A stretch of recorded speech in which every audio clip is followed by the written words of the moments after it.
하나님의 말씀 스가랴 3장 1절에서 10절까지 말씀입니다.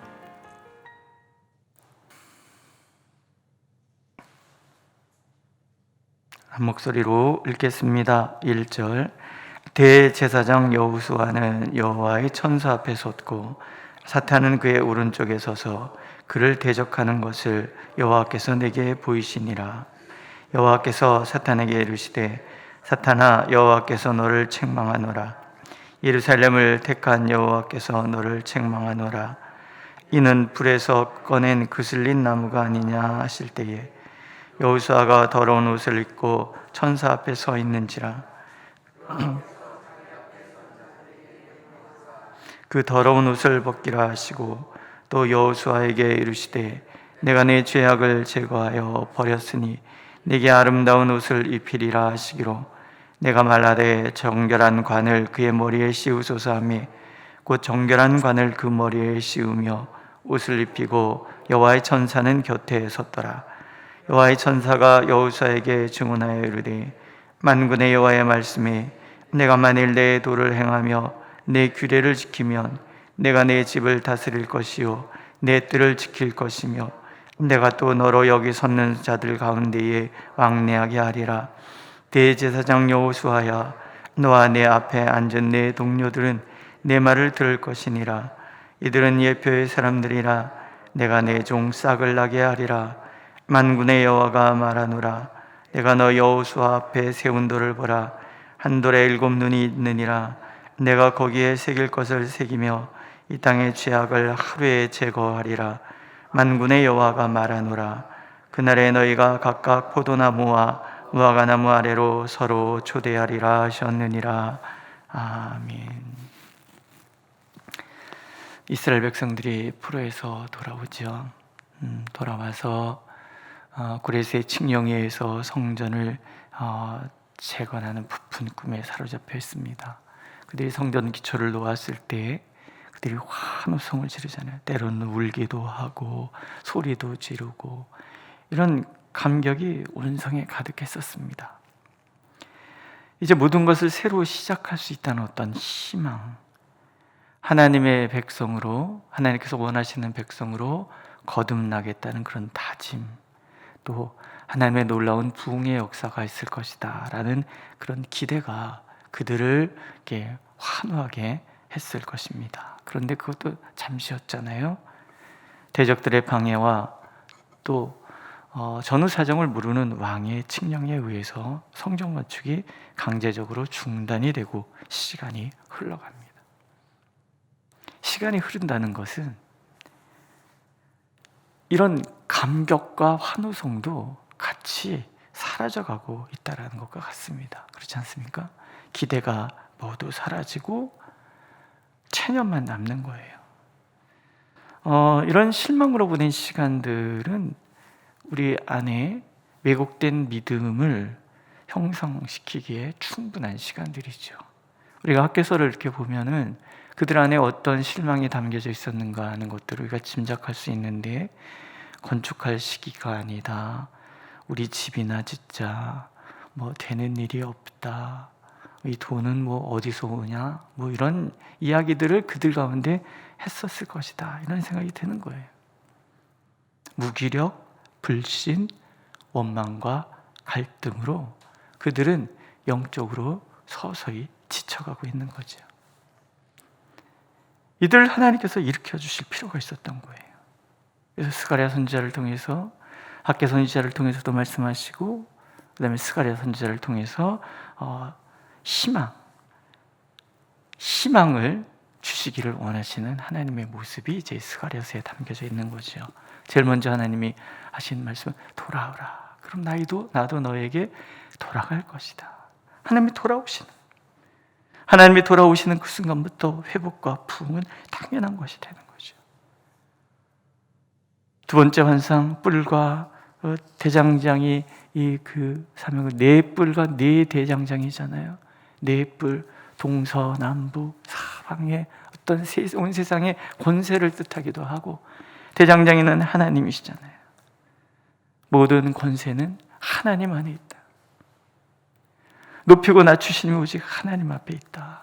그런 얘기 들려주시고, 그리고 그 하나님이 함께 하신다면 어떤 나라도 하나님의 백성을 다시 침범하는 일은 없게 하실 것이다 약속하시잖아요.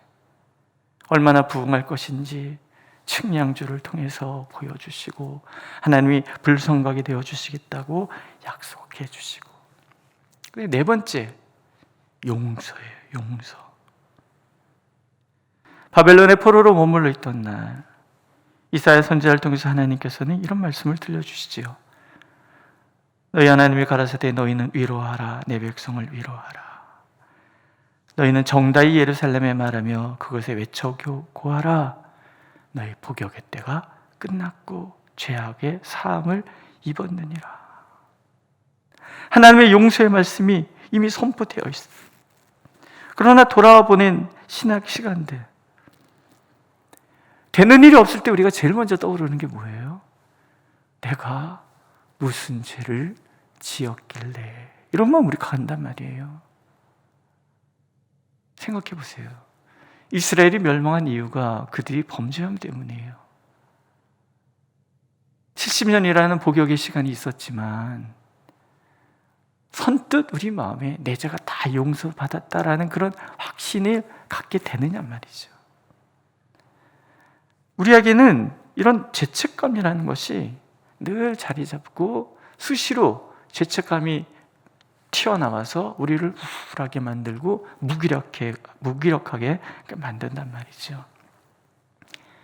그래서 하나님께서는 이스라엘 백성들의 죄책감을 해소시키실 필요가 있으셨던 거예요. 그래서 네 번째 환상이 그런 거죠. 대제사장 여호수아가 더러운 옷을 입고 초라한 모습으로 하나님 앞에 서 있어요. 마치 불에서 꺼낸 그슬린 나무와 같이 초라하게 그지없는 모습으로 서 있는 거예요. 상징이죠. 대제사장 여호수아, 이스라엘 전체를, 제사장 나라 되었던 이스라엘 전체에 대한 그런 모습인 거죠. 초라하고 더럽고, 거기다가 그런 여호수아를 앞에 두고서는 사탄이 계속 참수한단 말이죠.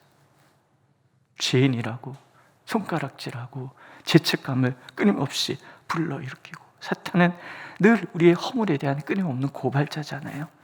우리 안에 있어서도 늘 스스로 우리 자신을 바보, 멍청이 이러면서, 요즘 애들은 똥멍충이라고 그러더라고요.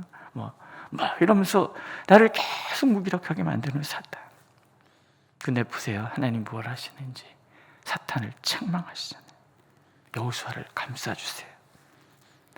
그 더러운 옷을 벗기라. 또 여호수아에게 이르시는, 내가 내 죄가를 제하여 버렸으니 내게 아름다운 옷을 입히리라. 묵시 문학에서는 옷이라는 것은 우리 행실을 이야기합니다. 너희 더러운 행실, 모든 죄를 다 벗겨주시는 거예요. 아름다운 옷, 의의 옷이죠. 하나님이 의롭다. 그래서 의의 옷을 다 입혀주시는 거예요. 그리고 여호수아 머리에 이제 스가랴 선지자가 얘기하잖아요. 정결한 말을 씌우소서, 정결한 관을 씌우소서. 이 관, 권위, 다시 권위 있는 사람으로 하나님께서 씌우시는 거예요. 대제사장의 자리에 여호수아가 복원되었다. 그 얘기는 곧 제사장 나라로서의 온 이스라엘의 복원을 의미하는 거죠.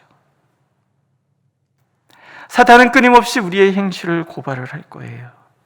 그러나 그럴 때마다 하나님께서는 끊임없이 우리에게 용서의 은혜를 각인시켜 주실 것이란 말이죠. 그래서 로마서는 말씀하시잖아요. 누가 능히 하나님의 택하신 자들을 송사하리요 의롭다 하시는 하나님이신데, 또 누가 정죄하리요 죽으실 뿐 아니라 다시 살아나신 이는 그리스도 예수시니 그는 하나님 우편에 계신 자요 우리를 위하여 간구하시는 자시니라. 하나님의 의롭다 하신 사람은 누구도 정죄할 수 없는 거예요. 예수 그리스도께서 이미 그 모든 죄의 짐을 대신 짊어진 사람은 더 이상 죄책감의 무게에 눌려 지낼 이유가 없는 거예요. 여전히 죄 가운데 살아가고 있는 우리일지 모르지만 오늘도 예수 그리스도께서 죽으실 분, 우리를 위해서 죽으실 뿐 아니라 우리에게 영원한 생명을 주시기 위해서 살아나신 예수 그리스도께서는 오늘도 우리를 위하여 중보하고 계십니다. 성령께서는 말할 수 없는 탄식으로 나를 위해서 기도하시고, 성부 하나님께서는 끊임없이 용서해 주시고, 성삼위 하나님께서 붙들고 계신 우리가 잘못될 리가 없는 거죠. 믿으십니까? 예. 한 돌에 7눈이 있느니라. 내가 새길 것을 새기며 이 땅의 죄악을 하루에 제하리라. 7이라는 숫자는 완전 숫자예요. 동서남북 넷에다가 성삼위 하나님 3 더하기 4, 그래서 7, 완전한 하나님의 숫자예요. 동양에서는 9가 완전 숫자잖아요. 이스라엘에서는 7이 완전 숫자예요. 돌에 7눈이 새겨져 있다. 하나님이 샅샅이 살펴도 죄를 발견하지 못하도록 우리를 정결하게 해주시겠다. 이걸 새기시는 거예요. 용서 받았다. 그리고 이 땅의 죄악을 하루에 제하리라. 그렇게 죄가 많았다고 생각하는데, 불교에서는 그러잖아요. 나의 업보가 다 사라지는 것은 옷깃이 스쳐가면서 바위돌이 다 사라지는 것 같이 내 죄가 태산인데 이 태산 같은 죄를 어찌할꼬, 이런 탄식. 근데 하나님께서는 뭐라 그러세요? 아무리 죄가 많아도 하루치밖에 안 된다. 하루 만에 하나님께서 다 용서해 줄 수 있다. 이것은 용서의 은혜가 얼마나 큰가. 우리가 아무리 큰 죄를 지었다 할지라도, 아무리 많은 죄를 지었더라도 하나님께서는 한순간에 용서해 주시겠다. 그런 약속인 거죠. 돌아서기만 하면 되는 거예요. 돌아서면 돌아오시는 하나님이신 거예요. 우리의 죄악의 옷을 벗겨주시고 의의 옷을 입혀주시며 우리를 하나님의 사명자로서의 관을 씌워주시고 다시 하나님 앞에 세워주시는 그런 하나님. 조건이 있어요. 천사가 여호수아 옆에 섭니다. 이제 하나님께서 보호자를 하나님이 세우시는 거죠. 천사가 이런 얘기를 들려주잖아요. 네가, 여호수아죠, 만일 내 도를 준행하며 내 율례를 지키면 네가 내 집을 다스릴 것이요 내 뜰을 지킬 것이며 내가 또 너로 여기 섰는 자들 중에 왕래케 하리라. 자, 용서해 주셨어요? 거기서 끝나는 게 아니에요. 성결을 유지해야 되죠. 성결을 유지하는 비결, 하나님의 도를 준행하고 하나님의 율례를 지키며. 이스라엘이 망한 이유는 한 가지잖아요. 하나님의 법도를 버린 거예요. 하나님과의 언약 관계를 그래서 깨트려 버렸단 말이죠. 하나님 떠난 성전, 하나님 떠난 성, 하나님 떠난 백성은 아무 힘이 없는 거예요. 하나님이 돌아오신, 하나님이 나와 함께 하시고 그 은혜가 나에게 영원히 머물기 위해서는 우리가 할 수 있는 방법은 하나밖에 없는 거예요. 도를 준행하고 율례를 지키고 말씀을 주야로 묵상하고 이 말씀대로 내가 살아가는 거죠. 내 삶의 뿌리를 하나님의 말씀에 깊이 두리고 살아가는 거예요. 그러면 하나님의 약속이 있잖아요. 내 집을 다스릴 것이요 내 뜰을 지킬 것이며 여기 섰는 자들 중에 왕래하리라. 대제사장이 그 사명을 감당하기 위해서 성소에서 왔다 갔다 하는 그런 모습을 보여주시는 거예요. 사역을 보장해 주시고. 그리고 8절에 보면 내가 내 종 싹을 나게 하리라. 이들은 다 예표다. 어느 날 이스라엘을 통해서 우리를 찾아오실 예수 그리스도에 대한 예표. 그 얘기는 뭐예요? 너희는 이 땅에 속량의 은혜를 표현할 복이 될 것이다. 아브라함에게 주신 약속이 이렇게 계보를 이어가도록 만들어 주시겠다, 그런 뜻이죠. 복음의 계승자로서 우리가 하나님 앞에 서는 것, 하나님의 말씀을 묵상하고 그 율례를 지켜 행하는 거예요. 그러면 우리에게 주신 사명이 영원히 끝나지 않도록 결국은 메시아를 통해서, 예수 그리스도를 통해서 그 사역이 완성되도록 하나님 우리를 인도해 주시겠다는 약속이에요. 그리고 마지막은 평강의 복을 약속하시잖아요. 만군의 여호와가 말하노라, 그날에 너희가 각각 포도나무와 무화과나무 아래로 서로 초대하리라. 심판과 시련은 죄의 결과였어요. 그러나 이제 다 용서받았어요.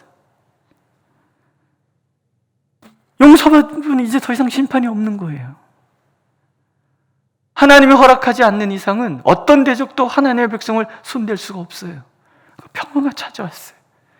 서로 포도나무, 무화과나무에 서로 초대해서 같이 잔치하고 같이 즐거워하고, 평화의 시대의 도래, 하나님이 불송각같이 지켜주시고, 하나님이 용서해 주시고, 하나님이 놀라우신 은혜로 채워주시고, 부흥과 회복과 치료와 번성에 세계 열방이 찾아와서 하나님 앞에 굴복하게 하는 놀라운 일이 있을 거라니, 이미 70년 전에 예레미야를 통해서 하나님이 약속하신 약속이에요. 들어보세요. 보라, 내가 이 성을 치료하며 고쳐 낫게 하고 평강과 성실함의 풍성함을 그들에게 나타낼 것이며, 내가 유다의 포로와 이스라엘의 포로를 돌아오게 하여 그들을 처음과 같이 세울 것이며, 내가 그들을 내게 범한 그 모든 죄악에서 정하게 하며 그들의 내게 범하며 행한 모든 죄악을 사할 것이라. 이 성읍이 세계 열방 앞에서 내게 기쁜 이름이 될 것이며 찬송과 영광이 될 것이요, 그들은 나의 이 백성에게 베푼 모든 복을 들을 것이요, 나의 이 성읍에 베푼 모든 복과 모든 평강을 인하여 두려워하며 떨리라. 하나님의 백성들이 포도나무와 무화과나무에 서로 초대하고 잔치하며 평화의 시대를 보내는 것을 보면서 모든 세계 모든 사람들이 하나님의 살아계심을 알고 두려워 떨게 될 것이라. 오늘 우리가 하나님 앞에 그렇게 서면 하나님께서 우리에게 평강의 복을 주시는 거예요. 안 되니까 자꾸 마음이 불편하고 원망하고 그렇게 낙심하고 그러고 지내는 것이지, 하나님 우리를 용서해 주셨다, 돌아서기만 하면 우리 안에 남아있는 죄의 뿌리가 무엇인지 우리가 하나님 앞에 들여다보고 그렇게 하나님 앞에 회개하면 얼마든지 하나님께서 우리의 더러운 죄악의 옷을 벗겨버리시고 아름다운 옷을 입혀주실 것이고, 우리에게 사명자로서의 또 다른 사명의 길을 가도록 인도해 주실 것뿐만이 아니라 평강의 복이 찾아올 것입니다. 믿으십니까? 이 하나님을 의지해서 오늘도 하나님이 주시는 놀라운 평강에 이르도록 나를 돌아보고 우리를 돌아보고 이 교회를 돌아보고 하나님 앞에 돌아서는 우리가 되기를 하나님은 간절히 원하고 계십니다. 기도하겠습니다. 대제사장 여호와의 더러운 옷을 벗겨주시고 초라한 그 모습을 아름다운 옷을 입고 하나님의 관을 쓴 멋진 모습으로 바꿔주신 하나님께 감사를 드립니다. 이것은 오늘 우리에게 주신 약속인 줄 믿사오니 주여 우리를 새롭게 하여 주옵소서, 이 교회를 새롭게 하여 주옵소서, 우리들의 마음을 만져주셔서 우리가 주님 앞에 정결함으로 서게 하여 주시고 주님이 약속하신 그 평강의 복을 다 함께 누리는 교회, 성도들, 가정, 사업장, 직장 되도록 하나님 축복하여 주시옵소서. 예수님의 이름으로 기도드렸습니다. 아멘. 하늘에 계신 우리 아버지, 아버지의 이름을 거룩하게 하시며 아버지의 나라가 오게 하시며 아버지의 뜻이 하늘에서와 같이 땅에서도 이루어지게 하소서. 오늘 우리에게 일용할 양식을 주시고 우리가 우리에게 잘못한 사람을 용서해 준 것 같이 우리 죄를 용서하여 주시고 우리를 시험에 빠지지 않게 하시고 악에서 구하소서. 나라와 권능과 영광이 영원히 아버지의 것입니다. 아멘. 네, 내일 유치부 여름 성경학교가 있습니다. 우리 꼬맹이들 정말 하나님께서 만나주시기를 위해서 기도해 주시고, 우리 수고하시는 우리 선생님들, 그리고 우리 전도사님, 특별히 우리 전도사님하고 선생님들에게 하나님의 성령이 임하셔서 정말 그 시간이 복되고 아름다운 시간 될 수 있도록 기도해 주시기를 부탁드리고, 다음 주에는 청소년부 여름 수련회가 있습니다. 한 달 뒤에는 우리 청년들 수련회가 있고, 위에서 기도해 주시기를 부탁해 드립니다. 기도하겠습니다.